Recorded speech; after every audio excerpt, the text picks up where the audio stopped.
And to the extent, again, my whole thing through this whole process has been like, even in this last response that they send, they copied and pasted something in quotation marks, like, this is what the DSP said.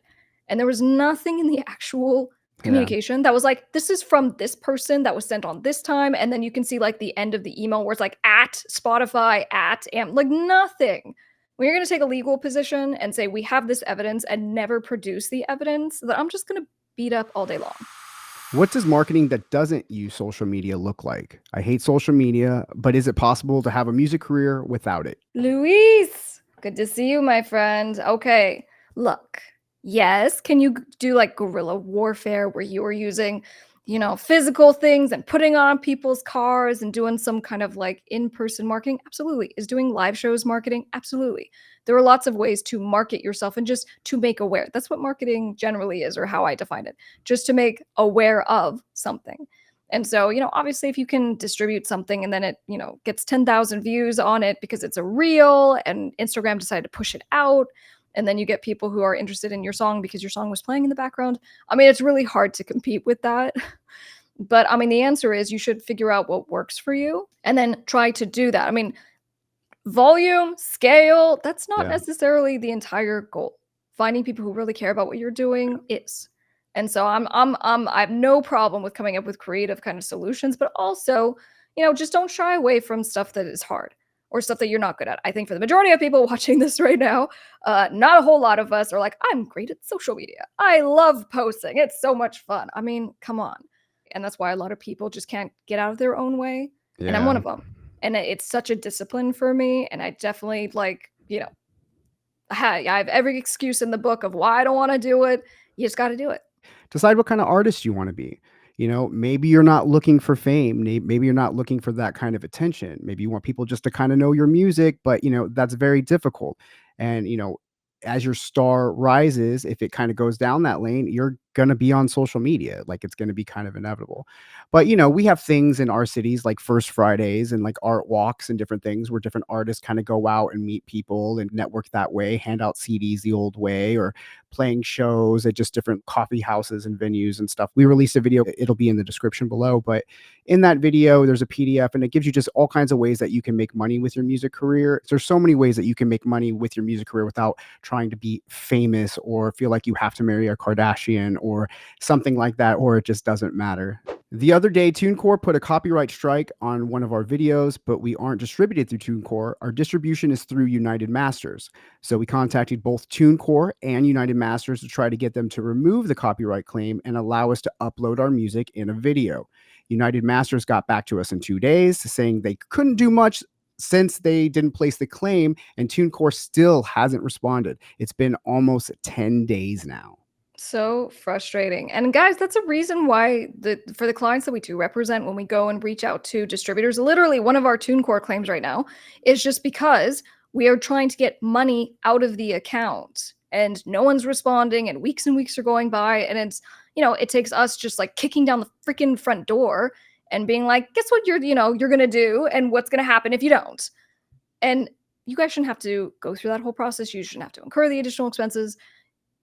But, sometimes that's what happens. So in any case, I'm sorry you're going through that. And, what I would say is just stay on it. It just seems to be a matter of, getting clarification is whoever stays on it the longest. And I'm sorry that that's the answer, but that's what I would say, other than you going and hiring an attorney to figure it out, which will cost, you money. And sometimes it makes sense to do that, like with the TuneCore situation that we've been talking about on this channel, when there's tens of thousands of dollars in royalties that are being withheld by a distributor. In this case, it was TuneCore. Sometimes it makes sense to hire an attorney. One more thing mentioned on one of the TuneCore videos. Wait, so their entire argument hinges on the completely unsubstantiated claim that the shares of the streams for each platform/distributor are supposed to match each one's market share. Who says? I've seen plenty of artists who are popular on one platform and not on another. It's entirely made up metric.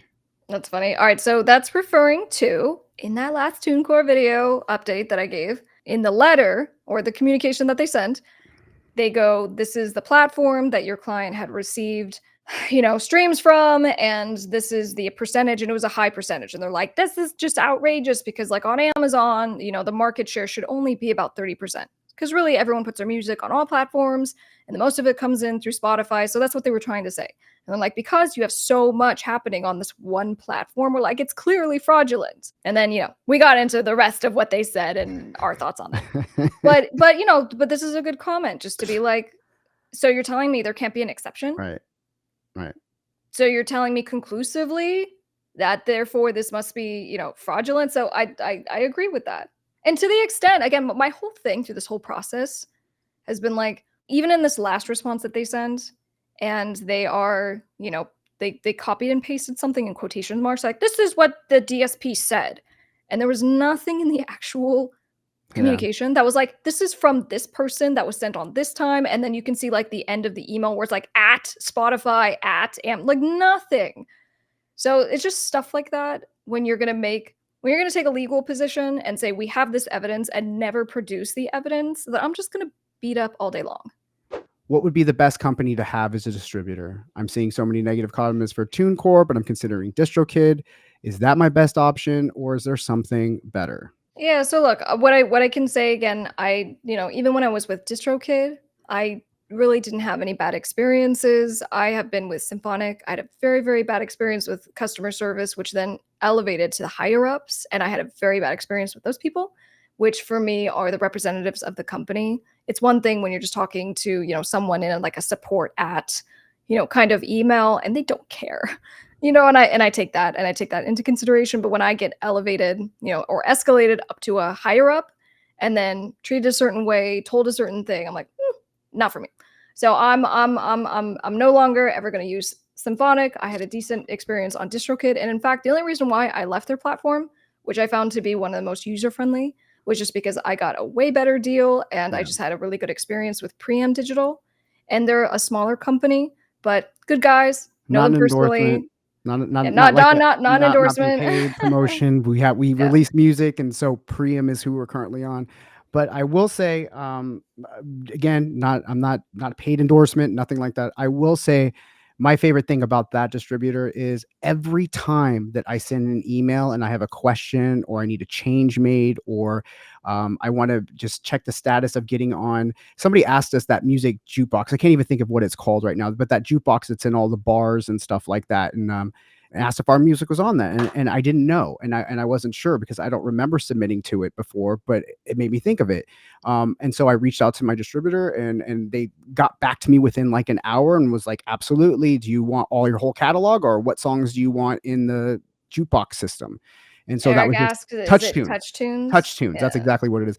We might even do a video on TouchTunes, because I don't think a lot of people even think about TouchTunes when they're thinking about distributing their music. And I think that's crazy that you're not doing it, because people are in bars and restaurants and stuff all the time. And while you're there, play your music. It's a great, while you're in there.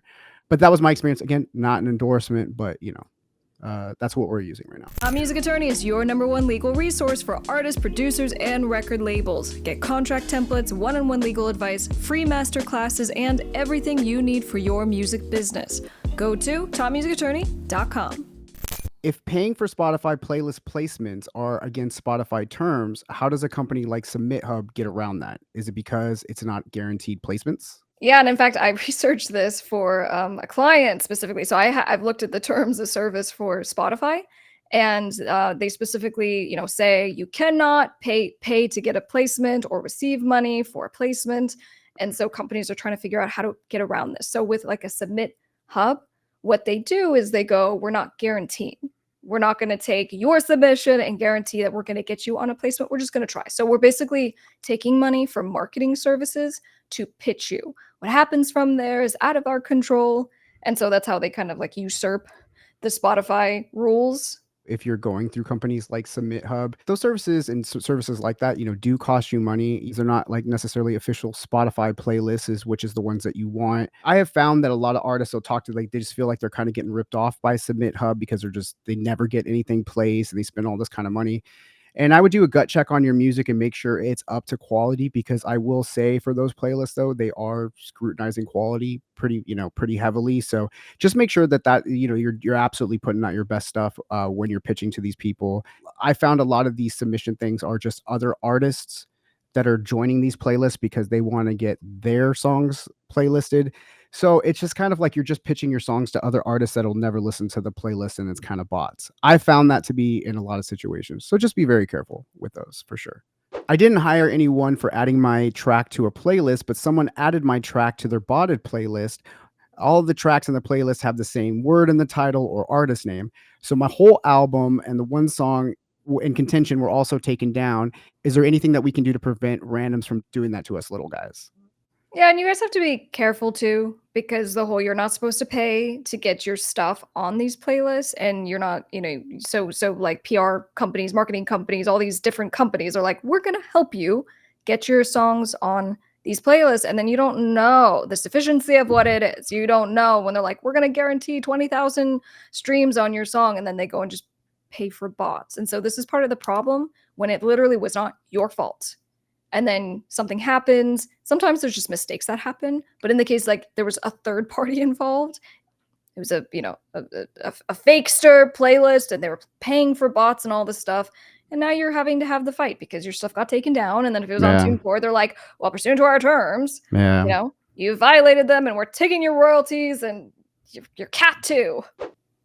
Why can't Spotify take responsibility for its own platform and tidy up, boot out the botted playlists? Well, I mean, they're trying. Isn't that what this all is about? They're Yeah, like, we're clearing everything up, and the distributors are like, we're getting rid of all these fake plays and fake artists uh, and fake artists. That's what they're saying they're doing, and we're dealing with the fallout where we're like, no, that wasn't fake plays. No, those weren't bots. You haven't proved anything.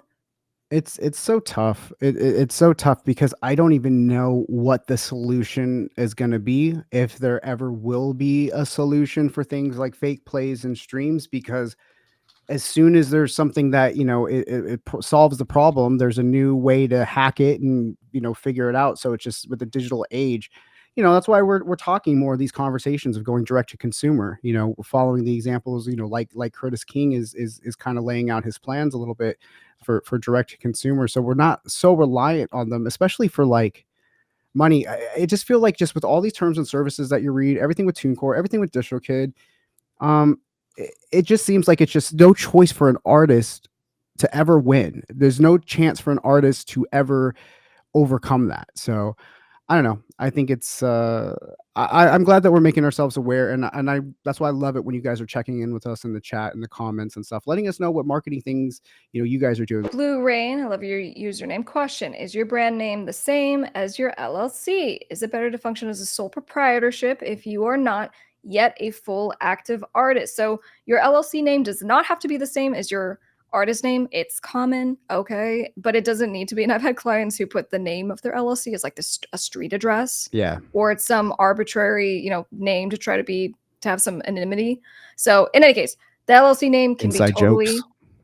yeah, right, can be totally different than the artist name. Second piece of the question, is it better just to be a sole proprietorship? So meaning you are putting yourself out as a business. So if you're like, I am Blue Rain, and you're like John Smith doing business as Blue Rain, you haven't set up a formal LLC.